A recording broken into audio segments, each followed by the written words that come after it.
आज मैं आपको क्वेश्चन 30 जो है ये आपको एक्सप्लेन करके बताऊंगी। और ये जो क्वेश्चन 30 है मैंने क्लास 10th की, आप देख सकते हैं ओसवाल सीबीएसई क्वेश्चन बैंक की बुक है ये, मैथमेटिक्स स्टैंडर्ड की।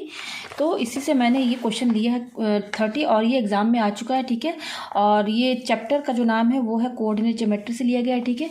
तो क्वेश्चन क्या बोल रहा है, find the area of triangle P Q R formed by the points P -5, 7, Q -4, -5 and R 4, 5। यहाँ पे हमें क्या फाइंड करना है कि ट्रायंगल है PQR, उस ट्रायंगल का हमें क्या निकालना है, एरिया निकालना है। और उस ट्रायंगल का जो वर्टिसेस जो दिया हुआ पॉइंट्स यानी कि PQR ये यहाँ पर दिया हुआ है, ठीक है। तो चलिए इस क्वेश्चन को सॉल्व करते हैं। तो सबसे पहले यहाँ पर देखिए ट्रायंगल का नाम भी बता दिया है PQR, ठीक है ना। और ट्रायंगल पर सबसे पहले हम यहाँ पे क्या बनाते हैं, ट्रायंगल बना लेते हैं, ठीक है। ये रहा हमारा ट्रायंगल, ठीक है। तो नाम बोल रहा है P Q और R, ठीक है। ये हो गया पॉइंट। तो पॉइंट P का कोऑर्डिनेट कितना बता रहा है, -5, 7, ठीक है। यहीं दे रहा है, देखिए यहाँ पर -5, 7। Q का क्या है -4, -5 और R का क्या है 4 और 5 दिया हुआ है, ठीक है। 4, 5 ये रहा, ठीक है। ये ट्रायंगल है, इसी का हमें क्या निकालना है, एरिया निकालना है। और यहाँ पर क्या दिए हुए हैं, कोऑर्डिनेट पॉइंट्स। तो कोऑर्डिनेट पॉइंट्स दिए हुए हैं तो कोऑर्डिनेट ज्योमेट्री का ये क्वेश्चन है। और कोऑर्डिनेट ज्योमेट्री में ट्रायंगल का एरिया निकालने का जो फॉर्मूला है वो क्या है, एरिया निकालने का क्या तरीका है, एरिया ऑफ ट्रायंगल वो है ½ mod x1 y2 - y3 plus x2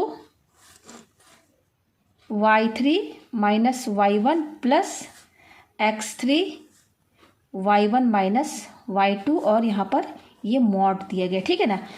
तो और ये एरिया है तो यूनिट क्या होगी, स्क्वायर यूनिट, ठीक है। स्क्वायर यूनिट क्या, एरिया का हमें यूनिट यहाँ लिखना होगा तो क्या है, स्क्वायर यूनिट, ठीक है।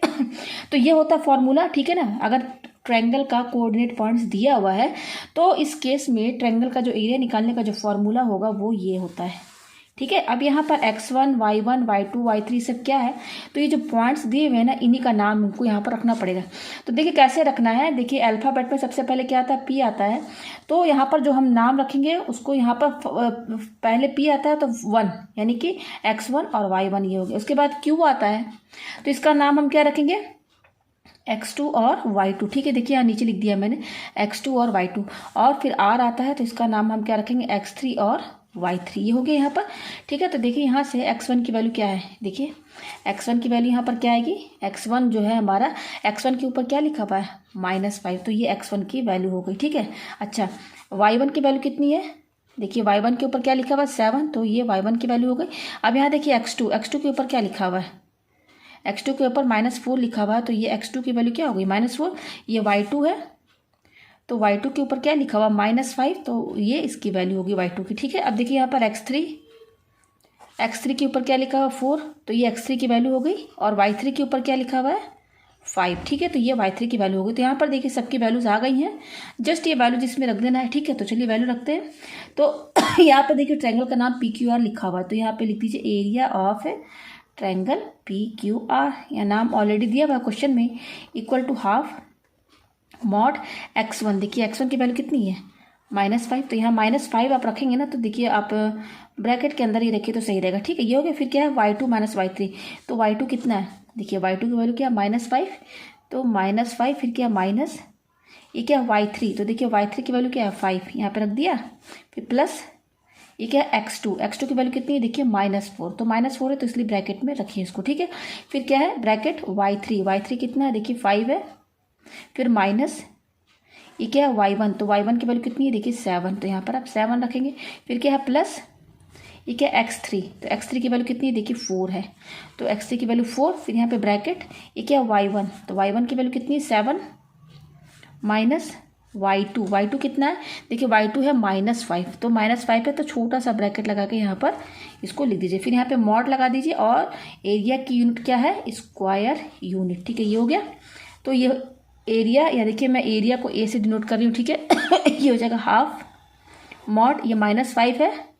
अच्छा ये ब्रैकेट के अंदर देखिए क्या है -5 माइनस माइनस क्या हो जाता है प्लस, तो 5 कितना हो गया 10, और क्योंकि दोनों में माइनस लगा है इसलिए ये हो जाएगा -10, ठीक है। तो ये -5 है और ये -10 है, इनके बीच में क्या साइन है, इंटू का साइन है, ठीक है, इंटू का साइन है, ठीक है। यहाँ पे लग दिया मैंने। फिर प्लस ये क्या है -4, यहाँ -4 लिखिए। अच्छा देखिए ये 5 और ये -7, तो प्लस माइनस -7 में से 5 गया तो क्या बचा, 2 बचा। और क्योंकि 7 बड़ा है इसलिए 7 का साइन क्या है, निगेटिव, तो यहाँ पर निगेटिव लगेगा, तो इसको ब्रैकेट के अंदर लिखिए। और इनके बीच में क्या साइन है, इनटू का साइन है, ठीक है। प्लस ठीक है 4, ठीक है। फिर ये ब्रैकेट लगाइए, 7 लिखिए। अब देखिए ये माइनस माइनस क्या हो जाएगा, प्लस, माइनस माइनस प्लस हो गया, और ये 5, ठीक है। फिर मॉड लगा दीजिए और यहाँ पे हो गया स्क्वायर यूनिट, ठीक है।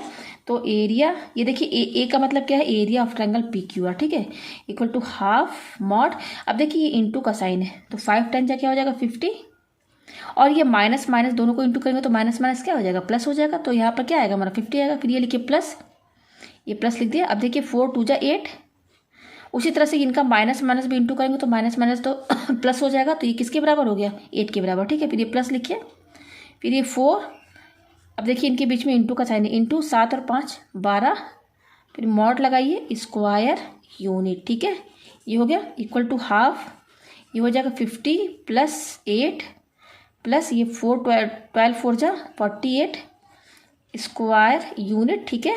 ये हो गया इक्वल टू हाफ। अब देखिए इन सबको जोड़िए, 50 और 8 58 हो जाएगा, ये दोनों 58 हो गया, और ये 48 है, ठीक है। 8 8 16 और ये 10 हो गया, कितना आया 106 स्क्वायर यूनिट, ठीक है। अब देखिए मॉड लगा हुआ, मॉड के अंदर ये पॉजिटिव है ना, तो मॉड के बाहर ये पॉजिटिव ही रहेगा, ठीक है ना। अगर यहाँ पर ये निगेटिव होता ना मॉड के अंदर, तो मॉड उसको पॉजिटिव कर देता, ठीक है ना। अगर हम मॉड हटाएं, मॉड के अंदर जो भी निगेटिव टर्म होगा वो पॉजिटिव हो जाएगा, तो ये ऑलरेडी पॉजिटिव है, तो यहाँ से हमें क्या मिलेगा 106 निकलेगा, ठीक है ना, मॉड के बाहर। तो देखिए ये क्या हो गया स्क्वायर यूनिट। अब देखिए कट जाएगा 2 से, 2 5 जा 10 और 2 3 जा 6, तो कितना आया 53 स्क्वायर यूनिट, किसका, area of triangle P Q R. ये जो ट्रायंगल है ना इसका एरिया कितना आया 53, इस पूरे का एरिया जो आया है वो आया है 53 स्क्वायर यूनिट, ठीक है ना। तो मुझे उम्मीद है कि आपको ये क्वेश्चन अच्छे से समझ में आ